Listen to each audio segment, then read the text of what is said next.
According to The Economist magazine, Australia has the biggest number of problem gamblers in the world per head of the population, well ahead of Singapore and triple the number of Ireland, which comes in at third place. Stephen Conroy, thanks for being with us. Good to be with you again, Emma.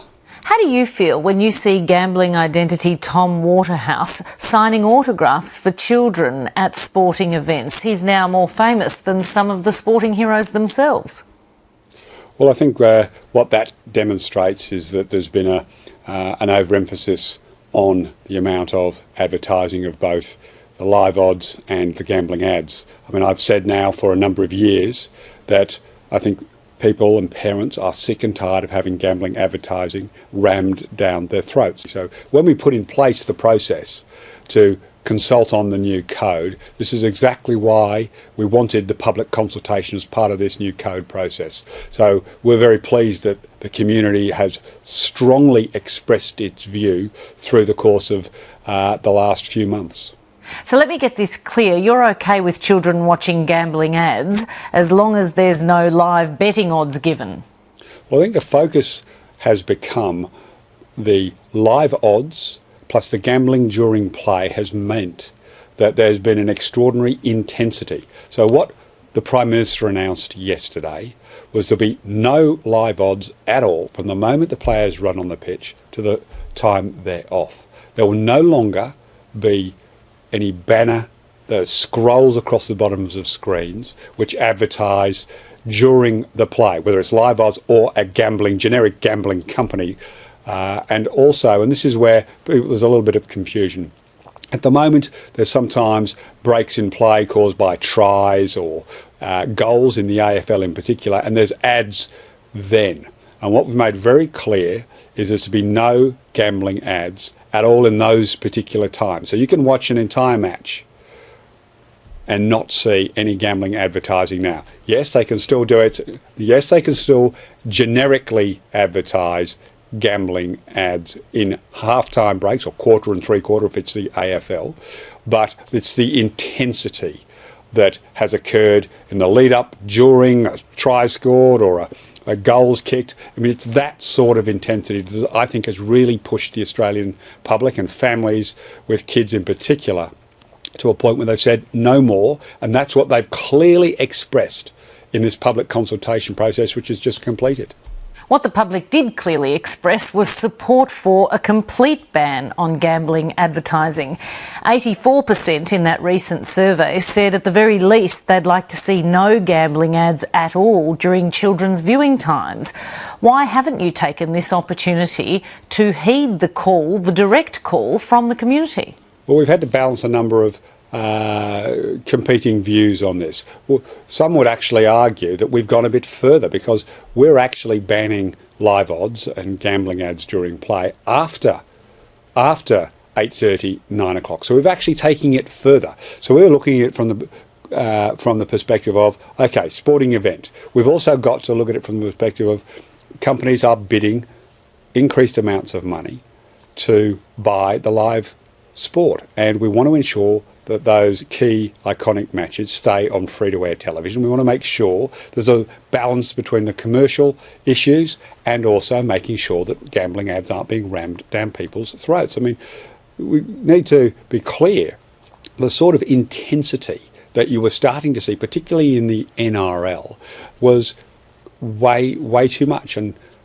I've made it clear for the last 2 years almost, when we started this process, when we went to COAG, where we all agreed that we'd go through this process, and we get to the end and it had actually become worse during the course of that process. And so when it became clear that the codes, the TV stations and free TV weren't going to take extra steps, we said, and the Prime Minister announced yesterday, a ban on live odds promotion, gambling ads restricted to only scheduled breaks in play, not during the match as had been the case, no banner advertising. And importantly, and I didn't mention this earlier, we want to ensure that the people who are doing the spruiking are no longer in the stadium. We want them out, not up on the commentary team, not up in the box. We want them outside, clearly separated from the sporting event. So we looked at it from the perspective of not a particular time. Excuse me, not a particular time, because this ban goes further. Because kids stay up and watch the footy on a Friday night or a Saturday night after the 8:30, 9 o'clock time. So we've gone further. We've actually said not at all during those sporting events. Well, Australia's leading researcher in this area, Professor Samantha Thomas from the University of Wollongong, says there's little to no difference between live odds ads and generic gambling ads. She says they're all dangerous. Well, we've reduced enormously through this package. We've reduced enormously the amount of, if you want to add them together, if you look at what we've done, is one part of it's completely gone, and the other part has been reduced now to half-time breaks, quarter time, three-quarter time.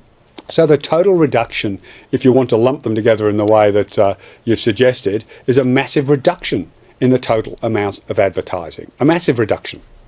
You talk about the need to maintain the advertising revenue of the commercial networks, but doesn't your primary responsibility lie with Australian families, not in protecting the profits of commercial broadcasters? And that is exactly why we have just massively reduced the amount of gambling advertising in this package. We've massively reduced it. And there are those who've always believed that there should be no gambling advertising whatsoever. And on balance, we think we found the right balance between protecting families, protecting kids, and it was particularly the culture of intertwining the gambling with the sporting events that particularly kids idolise. So we wanted to make sure we nipped in the bud that culture which was starting to develop. So we have massively reduced the amount of gambling advertising that can take place during a sporting event, and that includes later than 8:30 or 9 o'clock. So we have actually massively reduced it. Researchers and public health officials strongly disagree with you. No, I think the point that you quoted before was there was no difference between the two types. So what's really upset... They say you haven't nipped the problem in the bud at all. I think someone recently said, well, advertising works. Well, we've massively reduced the amount of gambling advertising that is now possible. And if you want to advocate that gambling has an impact, well, we've massively reduced the amount of gambling advertising that's able to be watched at those key moments when kids are watching sporting events, and they were becoming entwined. And that was the culture that Australian families and all across Australia, people were throwing up their arms and saying, enough is enough, we've had enough. So we have massively reduced it. But under your plan, generic gambling ads will still be allowed throughout the broadcast. Not throughout the broadcast. That's just wrong, Emma. I was just explaining to you. In the commercial breaks? In the commercial breaks between the halves or between the quarters, yes. But other than that, while the game is live and in play, there will be no gambling ads. In all the commercial breaks, and indeed live betting odds will still be spruiked in the crucial pre-match period. Well, as I said, from the moment that the players run on the field to the moment they leave the field, that's the point when the focus, where parents, families, everybody focuses in on the match. And that's where we've now protected. When live play is on, there is no gambling ads of any sort at all.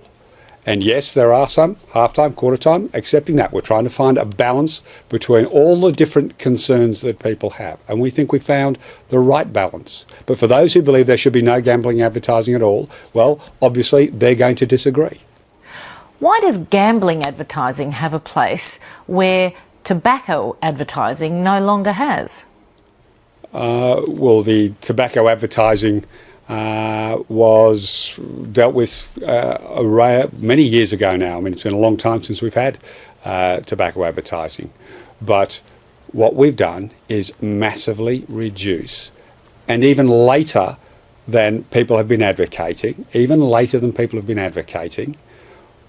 after 8:30, 9 o'clock at night, it's banned then as well. So at those peak moments when kids are watching sporting events, live play, no ads. It's very, very significant reduction.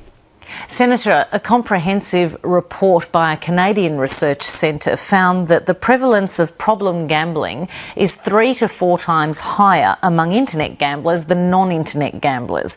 Gambling ads during live sports events is targeted predominantly at 16 to 24-year-old men, directing them specifically to bet online. How concerned are you about the health consequences of that? You've just quoted exactly why we've acted during live play. I mean, you just said while sporting events are on, and I've explained that we've actually banned the advertising while live play is taking place. So all of those studies are talking about the combined effects across the whole period. Well, we've just massively reduced the amount of advertising, and particularly the pushing of live odds. And there's a greater degree of people being frustrated about the pushing live odds, because that's a more generic, urgently quick get online, as you've described it, or get on the phone. So we've actually banned them completely for the whole period. There is no live odds from the moment you run out to the moment you come off at all, even in half time, even in quarter time and three-quarter time in the AFL. So there's no live odds at all across the period of the game. So those studies you talked about and you mentioned there talk about across the whole period. Well, we've massively reduced, and with live odds, not at all. Now, online gambling is a very different issue, and Australians have got very passionate views in both directions on we should regulate by banning gambling online versus those who believe we should try and find a more considered way. I mean, we've got a package that we're trying to put forward to the states to get their support, which sees pre-commitments and credit limits on gambling online. We require their support for that. So we're talking with the states about that. But other Australians think that any form of regulation of any online activity is inherently wrong. So we have a very passionate set of views in a number of different directions when it comes to the online component that you mentioned before. But do you accept that allowing gambling advertising during sports broadcasts is driving people to bet online? Well, the evidence would suggest that they are. But what I'm saying to you is we've now just massively reduced it, and there is no live odds being promoted across the whole broadcast from when they run on to the end. Not half time, not quarter time, not three-quarter time. No live odds at all, Emma. And in specified periods, a number. Now, we've said to the TV stations we expect them to behave reasonably, and if we find that they're abusing that, if they suddenly decide they're going to have 10 minutes of wall-to-wall gambling ads, the generic kind, across a half-time break, then we would step in. We've said that wouldn't be acceptable, so people shouldn't try to take advantage. We think reasonable is what the Australian public expect, and so we are confident that the TV stations will not abuse this. I mean, let me be clear about this. This is not self-regulation by the TV stations. This is a code that is co-regulated with statutory underpinnings, and the ACMA are now going to be in charge of policing this. That's our media regulator, a publicly funded body, and they are going to be in charge of regulating this.